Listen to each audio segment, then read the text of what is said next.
વડોદરા જિલ્લા પંચાયત કચેરી ખાતે આગામી 22 તારીખે યોજાનારી ગ્રામ પંચાયતની ચૂંટણીને લઈને વિવિધ ગામોમાંથી ઉમેદવારો દ્વારા ફોર્મ ભરવાની પ્રક્રિયા શરૂ થઈ ગઈ છે।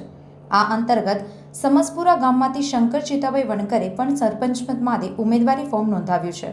શંકર ચિતાભાઈ વણકરે મીડિયા સાથે વાત કરતા જણાવ્યું કે હવે તાલુકાની જનરલ શ્રેણી હેઠળ ચૂંટણી યોજાઈ રહી છે, જેને લઈને હું લોકોની સેવાની ભાવના સાથે ફરી મેદાનમાં ઉતર્યો છું। સમાજે છેલ્લા 20 વર્ષથી મને ભરોસો આપ્યો છે અને હું તેને નિભાવવા અને ગામના સર્વાંગી વિકાસ માટે ચૂંટણી છે। અમે સરપંચ ઉમેદવારનો ફોર્મ ભરવા મારા મેમ્બર દરેક સભ્યો સાથે ફોર્મ ભરવા આવ્યા છે। ફોર્મ ભર્યું છે। અગાઉ મેં 20 વર્ષ સુધી પ્રજાએ મારી પર વિશ્વાસ મૂકેલો હતો।